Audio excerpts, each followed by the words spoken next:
지난 2월 15일부터 미세먼지 특별법이 시행되고 있는데요. 어떤 내용인지, 실효성 있는 시행을 위해 고려될 사항은 무엇인지 살펴보려고 합니다. 먼저 지난 1월 청주에서 열린 더불어민주당 충북도당 정책 콘서트 첫 번째 주제가 미세먼지 해결을 위한 고민이었습니다.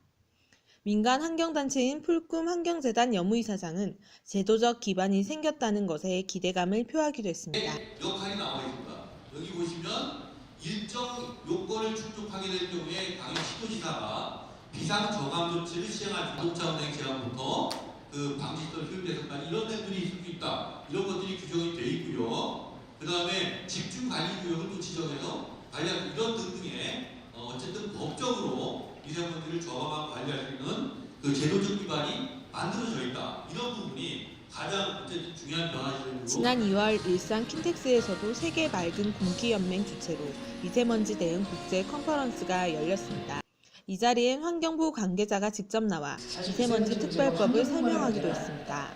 국무총리와 민간 공동위원장이 참여하는 대책위원회가 만들어졌습니다. 저번 주에 회의를 했고요. 1차 회의를. 그래서 미세먼지 대책과 관련한 전체적인 컨트롤 타워 역할을 하게 될 것 같습니다. 그래서 주요 정책에 대한 조정이라든지 그다음에 새로운 대책을 좀 발표하고 추진하는 그런 역할을 좀 하게 될 것 같고요. 전국 단위의 조치가 시행이 되게 되고 그런 게 되지 않았을 때 과태료를 부과할 수 있는 그런 좀 강제력도 좀 확보를 했다. 이렇게 말씀을 좀 드릴 수 있겠습니다. 해침에 대한 보호 대책을 강구하도록 이렇게 되어 있습니다.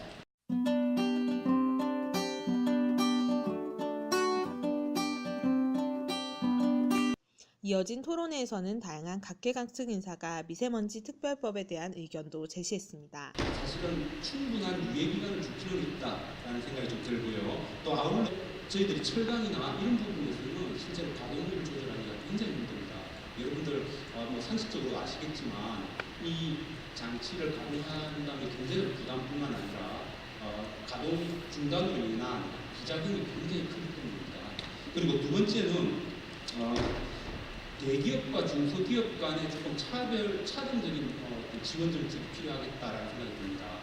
특별법 시행에 따라 미세먼지를 발생하는 사업장, 공사장 등에 과태료를 매길 수 있는 만큼 산업계에 미칠 영향을 우려하는 목소리도 나옵니다. 주로 이제 암모니아나 초미세먼지 2차 생성에 상당히 중요한 전구 물질이기 때문에 암모니아를 저희도 이제 관리를 해야 되는데 지원에 대한 정확한 파악, 배출량에 대한 정확한 파악조차 지금 없는 상황이라 농업이나 축산 부문을 우리도 이제는 큰 대기오염 물질을 배출하는 배출원 카테고리로 좀 설정을 해서 관리하는 방법이나 기술이나 지원이나 이런 것들이 조금 들어가야 하지 않을까라는 타이어나 브레이크 마모도 이제 중요한 독성이 있기 때문에 중요한 오염원으로 보고 있어서 생산시설이나 경유차 등에 따른 원인을 고려한 비상저감 조치는 나머지 원인들을 포괄하지 못해 효과에 대한 의구심을 제기하기도 합니다.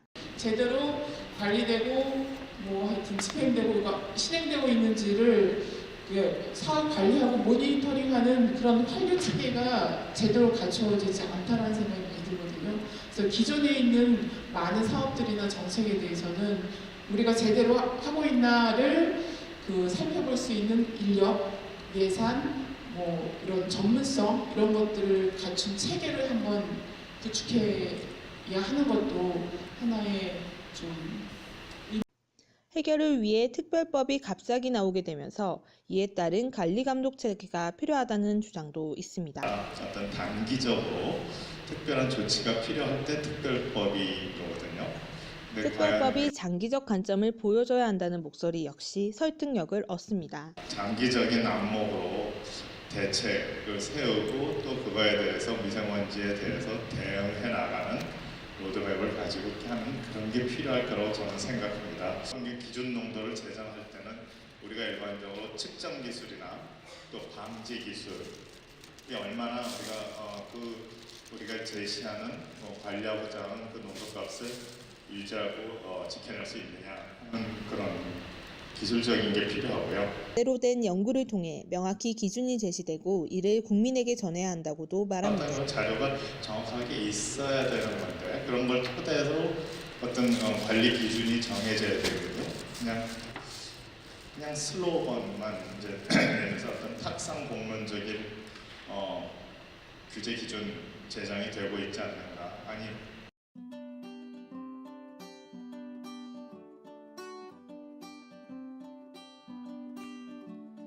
대책은 이제 뭐 거의 많이 나와 있다고 생각을 하는데 이걸 얼마나 의지를 갖고 정부와 지자체 그리고 국민의 그 협력이나 동참이 없이는 절대 이 정책이나 대책들이 제대로 이행이 될 수 없을 거라고 생각을 해서 국민의 인식 개선에 정부가 보다 앞장서야 된다 계속 말씀을 드려왔었습니다. 국민의 동참 없이는 미세먼지 특별법이 성과를 거두기 어렵습니다.